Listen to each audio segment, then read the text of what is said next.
नाज़रीन, drama serial मायरे में समीना को लगता है कि फाखर की तवज्जो बिजनेस पर नहीं है। पहले वो फाखर को समझाने की कोशिश करती है।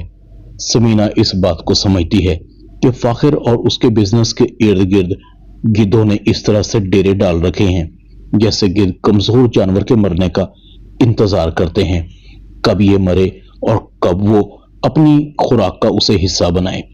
दूसरी तरफ राहिला भी यही साजिश कर रही है कि फाखर को उसके दोस्तों के साथ उलझाकर उसे या तो अय्याशियों में डाले या फिर कम से कम उसकी तवज्जो बिजनेस से हटाए। समीना बेचारी मरती क्या ना करती, ना चाहते हुए भी उसे हबीब को नौकरी पर रखना पड़ा। मगर हबीब अब की बार पहले से ज्यादा मुख्तलिफ और खतरनाक होगा, क्योंकि अब की बार उसके अज़ाइम पूरे के पूरे कारोबार पर कब्जा करने के हैं। समीना हबीब की हरकतों को नोट कर रही है, इसीलिए अब समीना एनी को कहती है, तुम फाखर को समझाओ कि वो बिजनेस पर तवज्जो दे। समीना कहती है, एनी, अगर फाखर कारोबार पर तवज्जो नहीं देगा तो ये दुनिया उससे उसका हक छीन लेगी। मुझे लगता है कि फाखर तुम्हारी बात सुनता भी है और मानता भी है। तुम उसे समझाओ, समझाओगी ना एनी?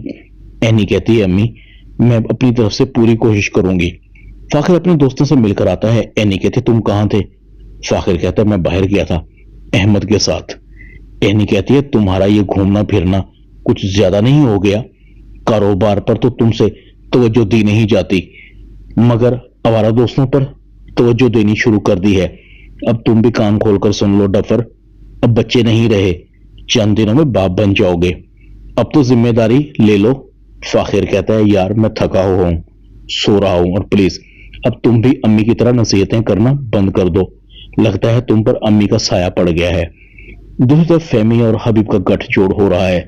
साइका फहमी को देखकर कहती है, आजकल तुम हबीब से मिलने कुछ ज्यादा ही आने लगी हो।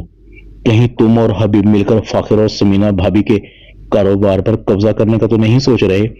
फहमी कहती है, मैं तुम्हारी तरह लालची नहीं हूं जो 24 घंटे डेरे लगाकर यहीं बैठी रहती है। कम से कम अपने घर में तो हूं। दूसरी तरफ एनी की तबीयत ठीक नहीं थी, उसे डिलीवरी के लिए हॉस्पिटल लेकर आते हैं। आयशा कहती है, भाभी, हमने बच्ची पर बहुत जुल्म किया है, उसे इस बंधन में बांध कर। इतने में डॉक्टर आकर मुबारकबाद देती है। एनी हबीब को बेटी पैदा हुई है। आयशा नन्ही सी बच्ची को लेकर एनी के पास आती है। बिल्कुल मासूम सी है, गुड़िया की तरह, बिल्कुल तुम पर गई है। इसके सारे नैन नक्श तुम पर गए हैं। जब तुम पैदा हुई थी तुम भी ऐसी ही लगती थी।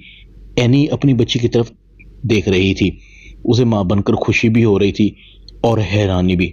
पता नहीं मैं इसका ख्याल इस तरह से रख भी पाऊंगी या नहीं जिसकी ये मुस्तहिक है। एनी की आंखों में आंसू थे। ड्रामा मायरी में इतना ही।